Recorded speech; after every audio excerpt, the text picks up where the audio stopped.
드라마 좋아하시나요?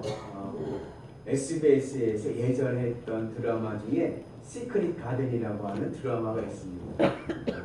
아시나요? 그 무술 영화 감독을 꿈꾸는 스턴트 우먼 길라임과 그리고 까칠하지만 백만장자인 백화점 사장 김주원이 나누는 사랑 이야기입니다. 이 드라마가 좀 독특한 것은 이 길라임과 김주원의 영혼이 바뀌어가지고 그러면서 이루어지는 판타지 스펙타클 로맨스 드라마라고 그러더라고요. 그래서 남자 여자 영혼이 바뀌면서 이제 그 나누는 사랑 그러면서 이제 결론은 둘이 이제 사랑의 열매를 맺고 그리고 이제 아름다우고 행복한 가정을 일구는 게 결론이죠. 그래서 이제 드라마에서 말하고자 하는 것은 남자는 여자를 모르고 여자는 남자를 모른다. 그러한 내용입니다. 그 연애 교과서 중에 베스트셀러가 있어요. 금성에서 온 남자, 화성에서 온 여자. 유명한 책이죠. 그 책의 내용은 뭐냐? 남자와 여자는 본질적으로 다르다는 것입니다. 남자와 여자는 말하는 방식이나 생각하는 사고나 이런 것들이 전혀 다릅니다. 남자가 좀 이성적이라고 하면 여성은 좀 감성적이죠. 예를 들자면 이런 거죠. 여자가 힘든 일을 겪고선 집에 와가지고 이제 남자에게 힘들다고 일을 막 얘기를 해요. 그때 이제 여자가 바라는 것은 뭐냐? 그냥 들어달라는 거예요. 내 형편을 들어주고, 나를 위로해주고, 그러니까 동감해주면 그걸로 이제 끝인 거예요. 근데 남자는 여자가 힘든 일을 막 얘기할 때 뭘 생각하냐면 그 해결 방안을 생각합니다. 그래서 그러죠. 하지 마. 그 사람하고 안 하면 되겠네. 상종을 하지 마. 그러면 또 여자는 어떻게 직장생활 그 사람하고 안 만날 수가 있어. 어쩌고. 그러면 피해 다녀. 막 이렇게 지금 여자가 원하는 것을 그냥 동감해주고 그냥 자기 마음을 알아달라는 얘기인데 남자는 그냥 그것을 해결하려고 하다. 그러다 보니까 이제 말다툼이 일어나고 사이가 좀 더 어려워지게 되지요. 또 남자는 과정보다는 결과를 중요시 여기고 여자는 결과보다는 과정이 중요합니다. 그래서 남자들이 스포츠 경기를 좋아하는 이유는 스포츠는 결과 중심이기 때문에 아무리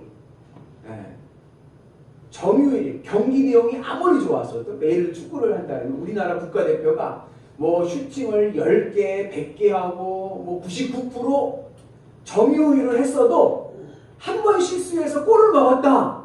그 1대0으로 졌다. 그럼 그걸로 끝인 거예요. 뭐 경기 내용이 필요 없어. 그 결과로 끝나버리는 거예요. 그래서 남자들이 결과 중심이기 때문에 스포츠를 좋아하고 여자들은 드라마를 좋아합니다. 드라마의 결론은요 어때요?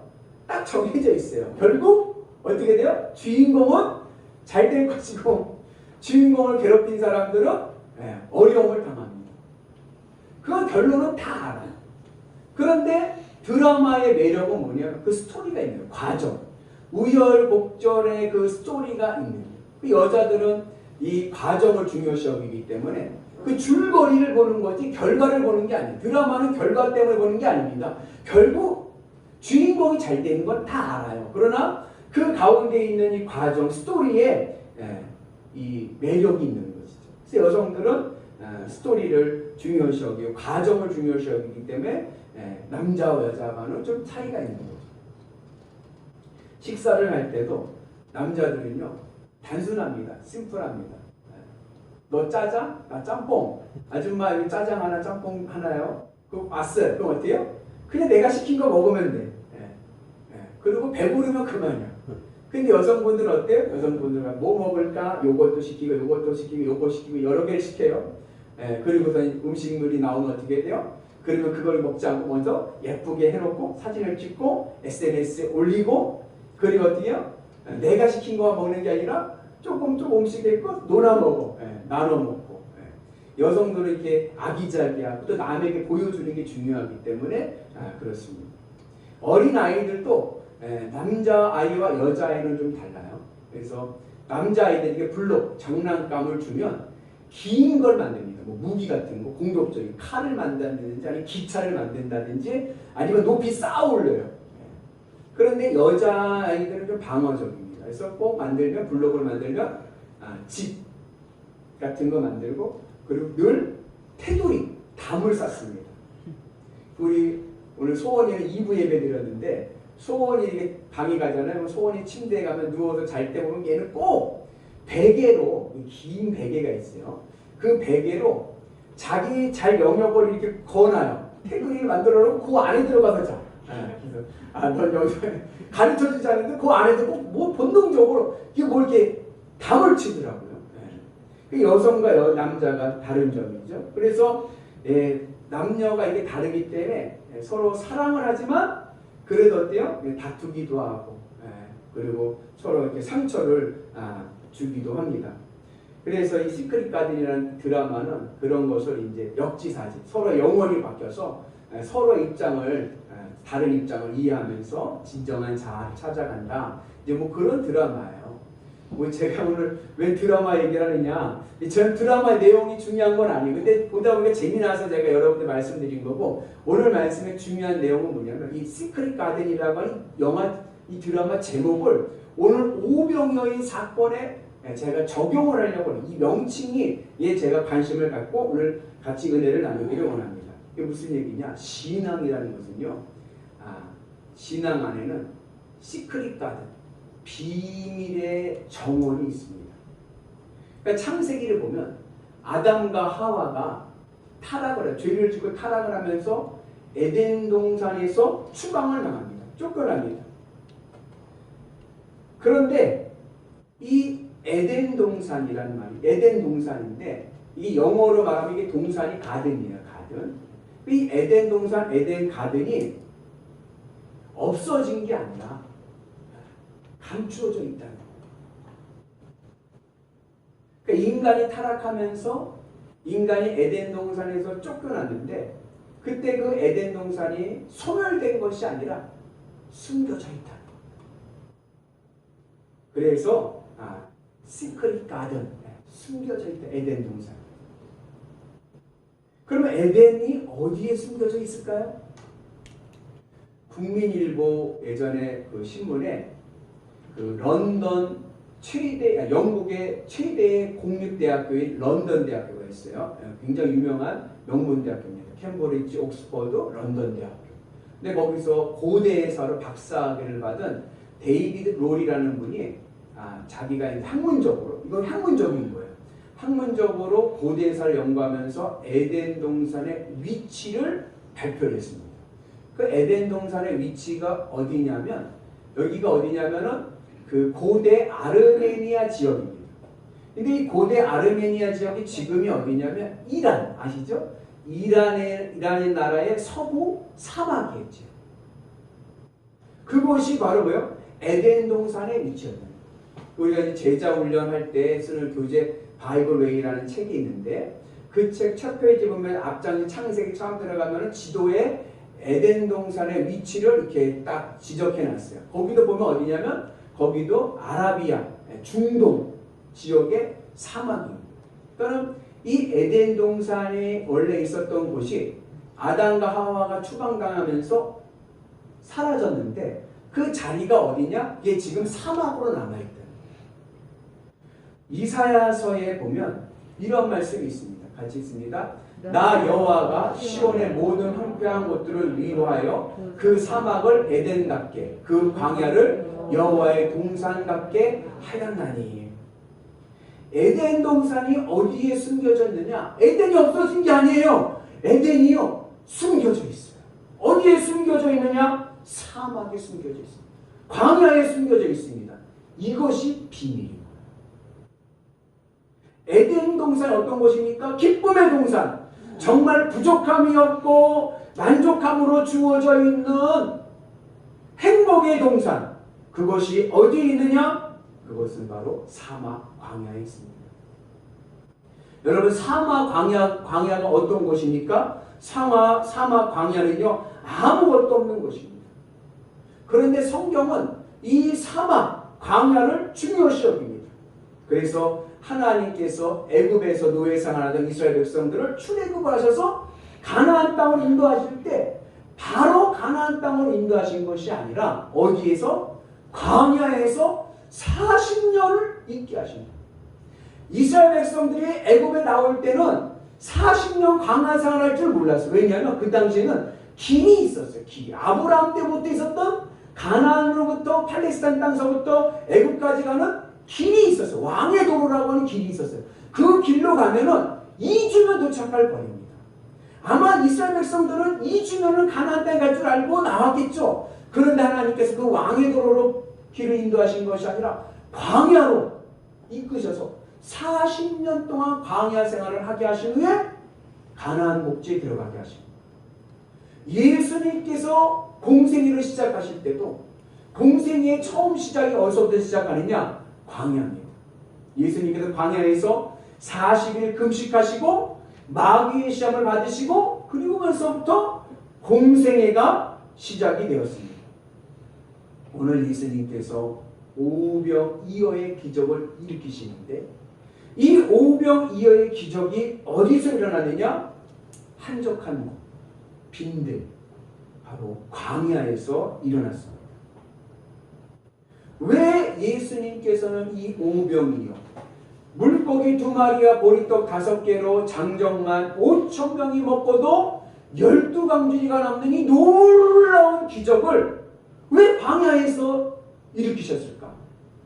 이유는 그 광야에 시크릿 가든, 에덴 동산이 숨겨져 있기 때문에 그렇습니다. 전통적으로 오병이어의 사건은 우리들에게 3가지 신앙적인 교훈을 줍니다. 일반적으로 이게 교회에서 목사들이 말씀할 때, 성경에서 말씀할 때 이 오병이어의 사건은 3가지 큰 교훈을 줍니다. 첫째 뭐냐? 헌신입니다. 헌신. 오병이어가 어떻게 시작되었죠? 한 어린 소년이 자기가 먹어야 될 도시락을 예수님 앞에 갖고 옵니다. 보리떡 5개와 물고기 2마리. 물고기라니까 물고기가 큰 조기만한 물고기가 아니라 그 뭐라 하죠? 그 멸치, 좀 긴 멸치 있죠. 그런 거예요. 조그만 거예요. 물고기 2마리. 아이가 먹을 수 있는 도시락. 그걸 2마리를 그 자기가 먹을 도시락을 예수님 앞에 가져오는 헌신. 그 헌신이 뭐예요? 기적을 만듭니다. 그래서 일반적으로 우리 오병이어의 말씀을 나눌 때 첫 번째 교훈은 뭐예요? 헌신입니다. 이 어린아이가 예수님 앞에 헌신했듯이 우리도 예수님께 교회에 헌신하자. 이게 첫 번째 교훈이죠. 두 번째 교훈은 뭐냐? 감사합니다. 예수님께서 이 오병이어의 그 이 어린아이의 도시락을 받으시고 그 다음에 하신 것이 뭐냐면 기적을 일으키시기 전에 하신 것이 하나님께 감사기도 하십니다. 하나님께 감사기도하고 무리들에게 나눠줄 때에 기적이 일어납니다. 그래서 이 오병이어의 기적을 경험하기 위해서는 어떠한 마음이 있어야 돼요? 감사하는 마음이 있어요. 늘 감사. 작은 것에서도 감사할 때 기적이 일어납니다. 세 번째 교훈은 뭐냐? 순종입니다. 예수님께서 그 어린아이가 가져온 도시락 오병이어를 받으시고 감사 기도하신 후에 예수님께서 직접 나눠주신 것이 아니라 제자들을 통해서 나눠주십니다. 그때 제자들이 예수님 이걸로 어떻게 이 많은 사람들을 나눠주니까 불순종했다면 기적은 일어나지 않았을 텐데 그때 그 제자들이 예수님의 말씀에 순종하였기에 기적이 일어납니다. 그래서 이 오병이어의 말씀을 가지고 우리가 은혜를 나눌 때 크게 헌신하자, 감사생활하자, 순종하자 이러한 주제로 우리가 은혜를 나눕니다. 그런데 오늘 이 마가복음은 조금 관점이 달라요. 마가복음에 주된 관심이 있습니다. 마가복음의 주된 관심은 뭐냐? 회개하라! 천국이 가까이 왔느니라! 임박한 종말, 임박한 종말. 천국이 가까이 와요, 가까이. 얼마나 천국이 가까이 왔느냐? 오늘 마가복음 6장 앞에 보면 예수님께서 제자들을 파송하실 때 뭐라고 말씀하시냐면 전대를 가져가지 말고, 전대라는 게 뭐야? 돈지갑이에요, 돈지갑. 전대 가져가지 말고, 배낭 메지 말고, 배낭에 뭐 들어갑니까? 생필품. 그거 가져가지 말고 옷 두 벌 가져가지 마. 네 입은 거 그거 가져가. 신발 한 벌이면 신은 거 그거면 돼. 다른 거 가져가지 마. 제자들을 세상에 파송하시는데 전대도 가져가지 말고 배낭도 가져가지 말고 옷도 그냥 입은 옷 그거 가지고 가고 신은 신발 그 신발 신고 나가라. 왜요? 왜 가지고 나가야 됩니까? 천국이 가까이 왔기 때문에. 천국이 얼마나 가까이 왔습니까? 내 돈 지갑보다도 가까이 왔습니다. 여러분 지갑 어디다 두십니까? 전 뒷주머니에 있는데 내 몸에 붙어있는 이 지갑보다도 천국이 더 가까이 옵니다. 내 생필품이 담겨져 있는 배낭, 내 등에 딱 붙여서 메고 있는 이 배낭보다도 천국이 더 가까이. 내 생계, 그 생계보다도 천국이 더 가까이 왔습니다. 지난주에 피아노를 조율했습니다. 우리 김우수 집사님 피아노 좀 나아진 것 같아요, 소리가? 피아노 조율을 했는데 피아노가 습기를 많이 먹어서 눌러도 소리 안 나는 게 있다고. 전 처음에 너무 죄송합니다. 그걸 몰랐었는데 그러더라고요. 근데 그 피아노 조율사가 대대로 천주교인이에요. 대대로. 근데 이분이 이제 교회에 와서 저랑 잠깐 얘기를 하는데 요즘 천주교회에 한 80%는 개신교에서 넘어온대요. 뭐 순복음, 장로교, 감리교, 심지어 신천지도 천주교로 온대요. 그래가지고 천주교회가 천주교회의 성을 잃어버렸대. 왜냐했더니 다급하면 다 자기 본성이 나타난대. 순복음은 순복음 기질이 나타나고 장로교는 장로교 기질이 나타나고 뭐 천주교식이 없대. 뭐 위급하면은 그냥 옛날에 배웠던 거 처음 배웠던 그게 나타나가지고 이게 천주교인지 개신교인지 막 얘가 섞여버렸다고 그러더라고요. 그러면서 이제 뭐 얘기를 하는 거예요. 그러면서 이제 그분이 이제 그 조율사 얘기예요. 조율사. 그래서 제가 물어봐. 아니 왜 그렇게 천주교로 많이 가는 것 같아요? 80%가 다 개신교에서 왔다니까 왜 그런 것 같아요? 그랬어요. 그랬더니 그 조율사 하는 말이 헌금 때문이에요. 헌금 때문에. 우리에게는 신앙의 의무가 있어요. 그게 뭐예요? 11조. 신앙의 의무가 있어요. 근데 천주교에는 신앙의 의무가 없어요. 그냥 자기가 알아서 정해서 자기가 하는 거지 거기 우리 교회처럼 신앙의 의무다 해갖고 11조 이렇게 한 게 없어요. 그래서 이분이 얘기하는 게 왜 개신교에서 천주교 넘어오냐. 예수님을 안 믿자니 찝찝하고 믿자니 부담되고 그러니까 그거에 잠깐 좋은 돌파구는 천주교인데 천주교는 또 뜨뜻하지가 않잖아요. 그냥 이게 딱 하나예요. 하나. 거기는 이렇게 뭐 열정 그런 게 없어요. 그러니까는 그게 아쉬우니까 옛날 배웠던 식으로 또 거기서 또 그렇게 생활하는 거야. 그러니까는 천주교도 천주교 색깔 잃어버리고 막 이렇게 됐다는 거예요. 그런데 오늘 마가복음에서 말씀하니 마가복음의 특징은 뭐냐? 임박한 조건. 천국이 가까이 왔다. 얼만큼 가까이 왔느냐? 내 돈 지갑보다도 가까이 왔어. 뿐만이 아니라 오늘 이 오병이어의 사건 바로 앞에 무슨 일이냐면 세례 요한의 죽음이 나와요. 세례 요한의 죽음에서 볼 수 있듯이 이제 이 천국이 내 돈 지갑 넘어서서 내 육신보다도 가까이 왔어. 내 영혼과 육신이 붙어있죠. 우리 살아있잖아요. 근데 그 천국이 어디까지 왔냐면 내 육신 안에 넘어서 내 영혼과 내 육신 사이까지 온 거예요. 그렇게 가까이 왔다는 거예요.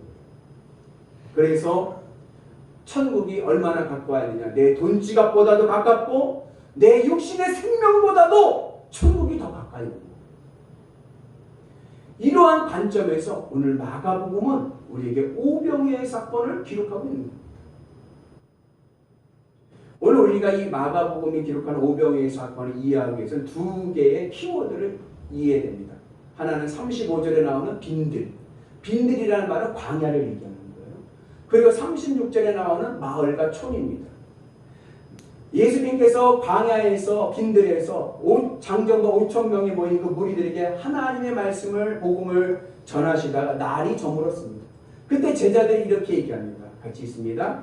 무리를 보내어 두루 촌과 마을로 가서 무엇을 사 먹게 하옵소서. 제자들의 말은 당연하죠. 하루 종일 굶었으니까 배고플 거 아니에요. 광야는 아무것도 없으니까 이제 마을로 들어가서 무엇을 사 먹게 하라. 먹을 것을 구하게 하라고 이야기를 합니다. 광야는 어떤 곳입니까? 지금 있는 광야는 아무것도 없는 곳입니다. 광야에는요 모든 생명 향상이 끊어진 곳입니다. 광야는요 아무것도 살 수 없는 죽음의 자리입니다. 그러면 광야는 아무것도 없으니까 배고프면 당연히 세상으로 마을로 들어가서 먹을 것을 먹고 배불러야죠. 상식입니다. 오늘 제자들은 이러한 상식으로 이야기를 합니다. 그런데 제자들이 못 본 것이 있습니다. 그것은 뭐냐? 이 광야가 어떤 것이라고요? 시크릿 가든, 에덴 동산이 숨겨져 있다는 것을 몰랐던 거예요. 아까 이사야서 말씀드렸듯이 광야에서 하나님께서는 길을 내시고 사막에 강을 내시고 이 광야를 어떻게 하세요? 여호와의 동산이 되게 하시겠다라고 말씀하십니다. 하나님께서 광야 사막에 에덴 동산을 숨겨두셨습니다.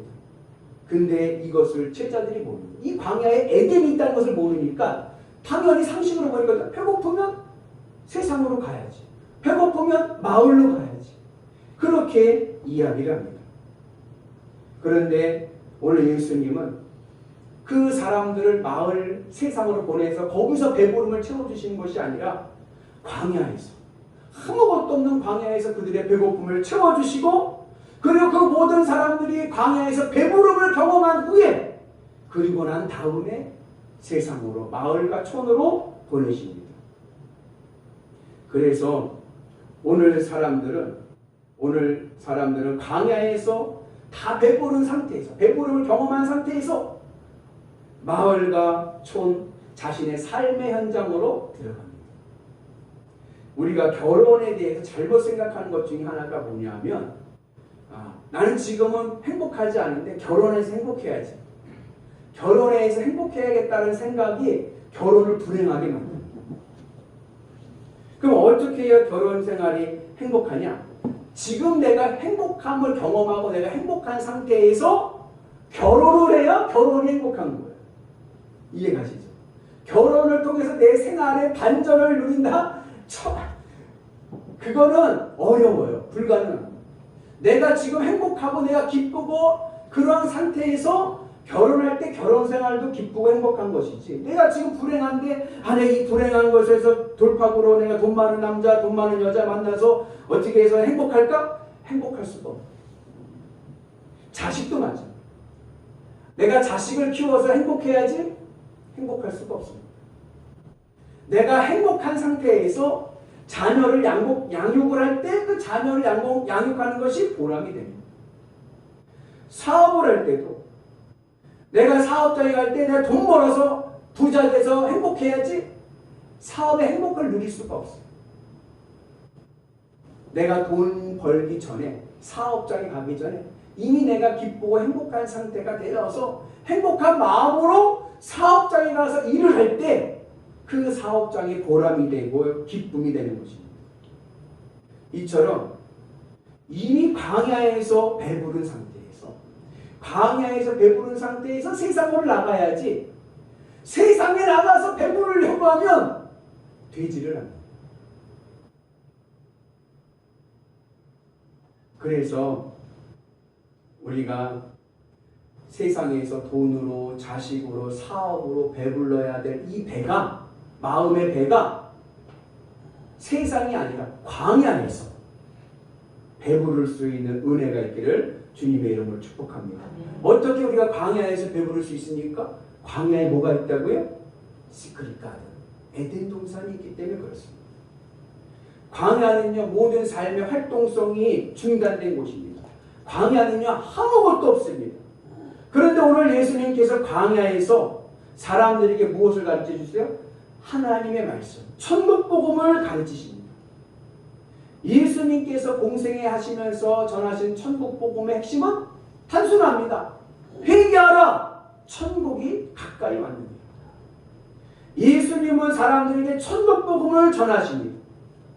그런데 오늘 이 천국 복음을 전하는 그 자리가 어디입니까? 그 자리가 바로 뭐예요? 모든 세상적인 활동이 죽은 광야. 그러니 지금 이 광야에서 사람들이 보고 있는 것은 어디에 집중하고 있어요? 예수님. 예수님에게만 집중하고 들리는 것은 무엇만 들려요? 천국 복음만 들리는 거예요.